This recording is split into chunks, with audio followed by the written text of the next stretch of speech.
What's up, everybody? Thanks for joining me on D's analysis. We're going to be looking at MSTR, Bitcoin, different charts and indicators.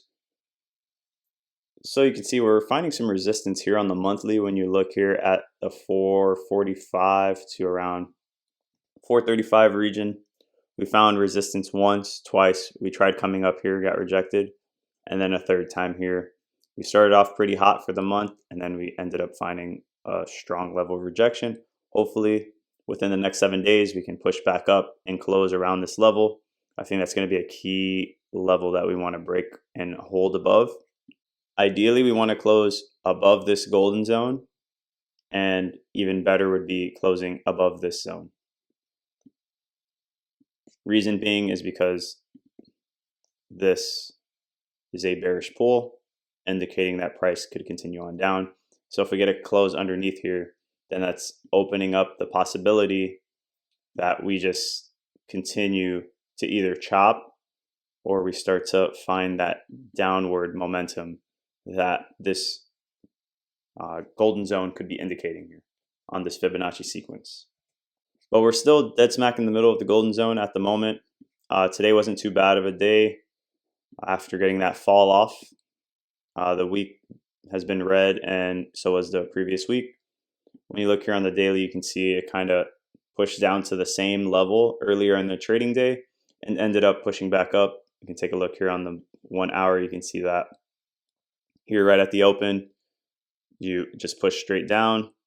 We pushed all the way down to 406, and then we closed the first hour at 408, and then we started making our way up, and then got a little bit of a retrace down to 414, and now we're currently sitting at 413.20 for after hours.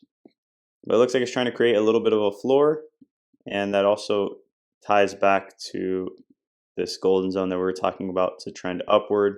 We have this golden zone at the 0.5 to the 618.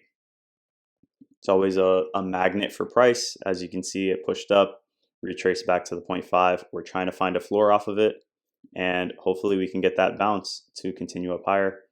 Like I said, it is potentially starting to form some kind of inverse head and shoulders. Ideally, that's what we want to see. Does not have to play out like that, but I could kind of see something like that playing out where we have this left shoulder. We'll say the head here, for instance, and then we push up here, get rejected, down to the golden zone again, and then we push up here, and then it's complete with a measured move being from there to there. And then when you measure that out, it takes us to higher targets at around 470. That's what this head and shoulders would kind of be indicating. It also does look like we could potentially be trending sideways for the time being as we stay compressed between this golden zone and this key level of resistance until we meet this upward sloping trend line, and then maybe we find our bounce there. That's the other possibility that I can see. And maybe this is just this bull flag trying to play out here, and we're just forming our flag pattern or maybe a pennant, and then we take a measured move. For instance, if that's our theoretical bottom of this flag, or if we get a breakout point from here, that would take you to like 516 or something like that. Of course, everything is subject to change. Nothing has to happen for sure. We did say that if we broke this wick here, that we could potentially see 400. So I was saying breaking this wick could push us down to this line here. Looks like we didn't get it exactly, but we did get a push down to about halfway. So we'll see if we actually end up making it all the way down, or if we get that reversal, hopefully, that we're anticipating. But definitely keep an eye on that inverse head and shoulders. Like I said, this could be a left shoulder, and this could be a head, and then maybe we get the right shoulder. On the daily SMA, we have fallen underneath it. We tried pushing back above it, and we still got rejected, so we're still holding right now. We did talk about that in the last video, where we said getting this close here opens up the idea of retesting and potentially falling down further. So we're still in that increased likelihood since we're still holding underneath it. And it's acting as a key level of resistance. Hopefully it doesn't play out and we can close back above it. But right now the 20 is giving us a little bit of trouble. We'll see if it pushes us down to the 50, which kind of lines up with that target of hitting around 400. And here we're still holding off of our 50 on the 4-hour chart. We're getting some support here, which is nice to see. We've touched it twice and we're getting a little move up, and we should have some resistance at around 434 as well with the 4-hour 20 moving average. On the EMA, we'll see if we get the touch here on the 8-week EMA. We'll see if we actually make it all the way down, which is sitting at 402, which also lines up with what we were talking about. Hopefully we don't see it, but we have to be open to that idea. And here on the daily, we are actually underneath our 8 EMA. It's acting as a level of resistance and it's kind of pushing the trend downward temporarily.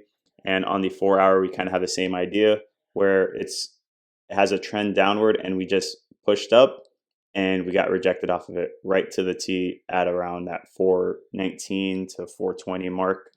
And we ended up closing a little bit lower. So these 8 EMAs are pretty solid for the short term and longer term trends. So we'll keep watching those for sure.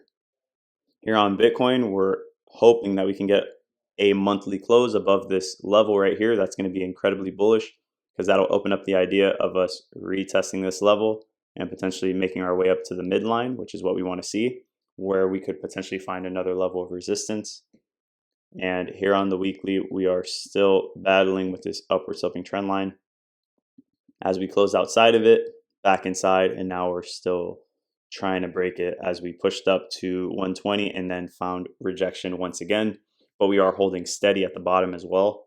So Bitcoin is looking incredibly strong. It looks very, very good at the moment. And you can see whether you want to draw that pennant like that or if you want to draw from the top. I think it just looks cleaner like this. If we were to exclude this top of the wick here, you have your pennant being formed. So price can continue to compress temporarily as we chop before making a decision to either break out, retest, and move up higher, or we chop and then we end up invalidating the move and we retest off of this level and push down further. Overall though, the structure is incredibly bullish. It looks very nice. So we'll see if the trend can continue and we can get that nice breakout. It is slowly creeping higher. Overall though, it is just sideways consolidation, but it's slowly creating higher lows, as you can see with the structure. On Tether dominance, we had a nice trend established to the downside, and now it looks like we tried pushing up and we found rejection, which is nice to see because that's showing that we're still trying to have risk on appetite. As this falls down, it's risk off to risk on. This is money rotating out of stable coins into risk on assets, whether that's Bitcoin or altcoins. But when you draw a fib just off of this level here, you can see at the 0.5 of the 618, we pushed up, found rejection, and now we're sitting underneath the 382. So we'll see if the trend continues on down. And remember, these are magnets for price. That's why we always use them. They're pretty strong levels. The Fibonacci sequence, 0.5 of 618 is a magnet. And it's showing that price can continue on down if the trend continues.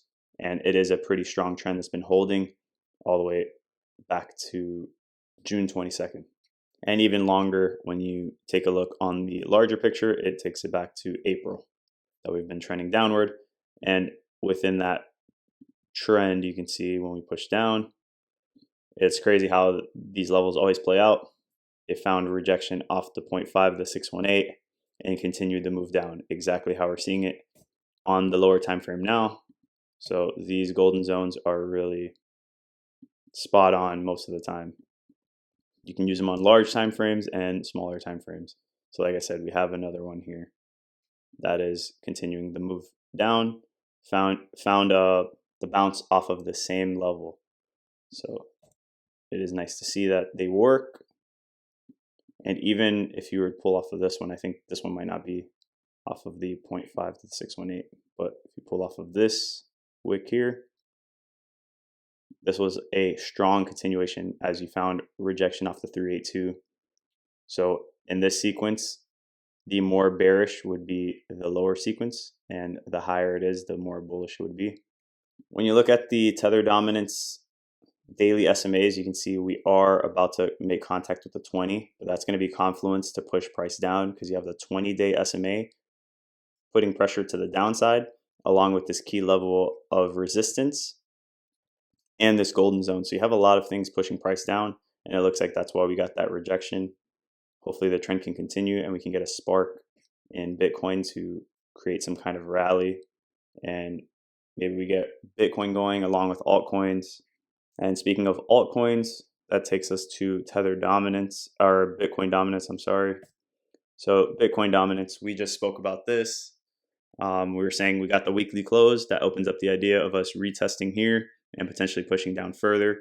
I think if we were to lose this level here at around 60.2, it would be a repeat of this where we break down below, retest, look to the left-hand side. You might find a little bit of rejection here, or I'm sorry, support. And the stronger level of support will be around this region here at around 56 if we were to, or 57, I would say. If we were to break this level, look for a retest and a push to 57 with a minor stumble here at around 58.5 or so. But right now, Bitcoin dominance is starting to fall over a little bit, which lines up with our long-term trend line that we had established all the way back here. It was looking like it was going to break out, and it looks like it's starting to fall over and continue that trend that we have already had in the past. Hopefully it continues, because that will bring bullish sentiment to crypto, and that'll bring additional retail investors into the market to create FOMO and get the price, jumping. Right now, though, on Bitcoin dominance, we are finding a little bit of support off of the 50. And last time we saw support off the 50-week SMA, we ended up getting a significant move. So we'll see if we end up getting a move like we saw over here, where we pushed up, because we are at that exact point here right now. So we'll see if we get a continuation of Bitcoin dominance pushing up higher, or we'll see if this time it actually falls through. We retest this key level of support and resistance with the 50, and that'll be confluence to push price down further. Here on the daily, we actually have the 200-day that we're finding resistance off of, which is a very nice sign, along with the upward sloping trend line. So those in confluence are pushing price down, and that's going to spark altcoins to get going. And that doesn't mean that Bitcoin can't go up. It's just showing that altcoins are starting to outperform Bitcoin. And if we want to get a blow off top and a crazy astronomical move, how some people are saying, if you want to see those insane prices on Bitcoin, you need these altcoins and you need all the FOMO to get jumping really quick. That's pretty much all I have for you guys. Make sure you guys like and subscribe on these videos. I always appreciate it. And I'll see you guys in the next one.